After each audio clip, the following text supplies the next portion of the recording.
I'll show you around. So guys, mid-March, and well, this is what's growing on in here. These have done really well over winter, and like I said before, they ain't got a great amount of taste, but they're not bad, and if they'll survive, I think it's something I'll be growing in winter. Bit of salad sauce, bit of rocket did really well. Most of the salad got that mould, but some lived, and don't know whether these carrots will do out before I start putting the cucumbers in, but I'm quite pleased with how this little experiment worked out. Oh, that's some lettuces that I had downstairs. I've moved all brassicas up here. I've got a few red cabbage, I'll go into that later. All year round cauliflower, golden acre cabbage, 8 of them, and there's only 6 red cabbage. I planted about 20 seeds of them, but we've been, you know, picking and eating out here. Lamb's lettuce has done really well. I've moved a lot of stuff out. This is the rest of that lettuce, some spares, yeah, just various spare from brassicas. My onions are rooting, and my shallots. That's a tray of lettuce that I picked out of one of them little trays. There's probably about 50. I did lose 2 or 3. And the rest of brassicas, which are greyhound cabbage, what is it, golden marble, sprouts, and some kohlrabi. Got the onions still, and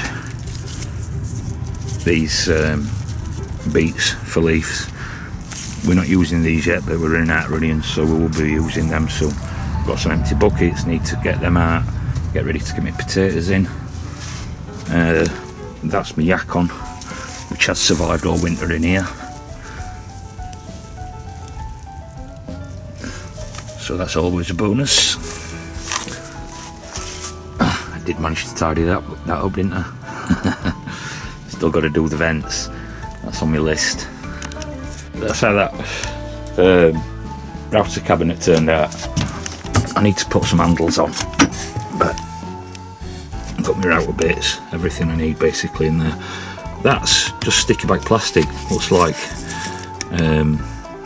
Yeah, checker plate. But what it's actually on is a piece of blue styrofoam, so my bit's just sliding in and out.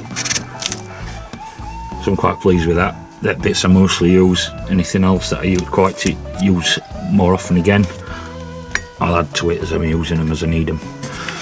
They're all in boxes separate, like, but most of the stuff's there. Put a couple of magnetic shutters on, which I found in the cupboard. Just needs handles. But pleased with that. It works well and keeps everything in one place. So guys, what's happening here in the grow room? As you can see, I've transplanted up the peppers. These are the rainbows. They're the king of the norths.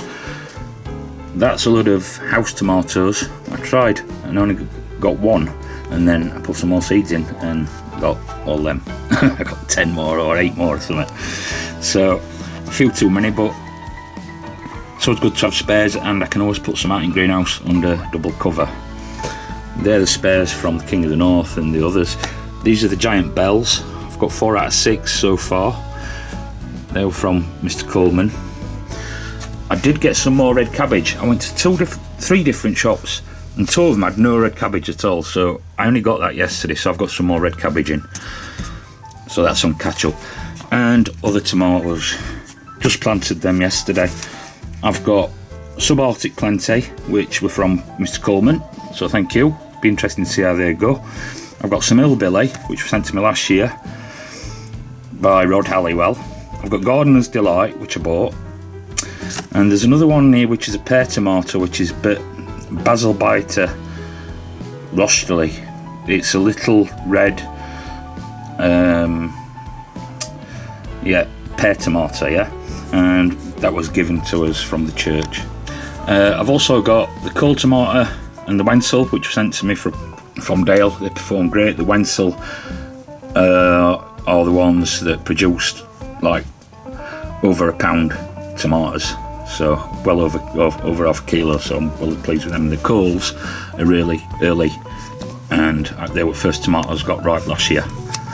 I might get some of those house tomatoes right before the coals this year, just due to the fact that they've been in a bit longer.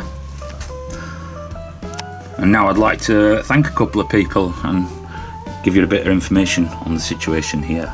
So guys, if you made it this far, I've got a couple of mail calls that I got over the last couple of weeks, and I thought I'd show them you because this is excellent. This is from Todd Andrew Cole, and Peaches, his cockatoo. This is a bottle opener what he made. It's cast and powder coated. I think that's pretty cool. I really like that. So thank you, Todd. And he also sent me some seeds. These are a hybrid from a blue hubbard and a Cinderella pumpkin. So it'll be a blue Cinderella or a Cinderella blue. Sounds like an adult film to me, that. Not that I'd ever seen one. Also, some of these rattlesnake long watermelons. I don't know how well they'll do it because summer we do get hot summers and they're quite long, but I'm going to try. That's all I can say. If you don't try it, you'll never know, will you? So that'll be an interesting one to try and do. So again, thanks Todd, that's really kind of you. I've got a lovely card and letter as well. I'm not going to go through it, but that's superb. And also some corn from Dale Calder. So I'd like to say thank you, Dale. And these are peaches and cream. Now I've seen these grown before, and they're an early season one. I do have another corn which I'm going to grow. It's going to grow side by side. I'll do these at one end of block and others at other end of block. Just want to compare tastes. Yes, I know they will crossbreed because they're wind pollinated, but I'm sure I'll get a different corn from each end of block just to try it, just to see. You know what I mean? But that's very kind of you as well, Dale, because there's enough there to last me a couple of years. I'll get 2 seasons out of that bag at least. So that's that. I'd just like to clear up the situation here. I mean, I don't know how you guys are doing. The schools are all closed here. The children are devastated. The parents are more devastated. But yeah, they've closed the schools. They're cutting down gatherings. We've had, I think there's over 1,300 confirmed cases, and I think there's 13 deaths so far with that. So they're closing sort of everything down. There's no panic buying. I hadn't seen much empty shelves. We were shopping yesterday and there weren't a lot of that. There was some stuff past, they were pretty low, but it weren't loads. But I'd like to say to all of you, stay safe, and don't forget, thumbs up, thumbs down, drop a comment in. If you're not subscribed, you can subscribe, that's for free, and it's always nice to be nice. Catch you later.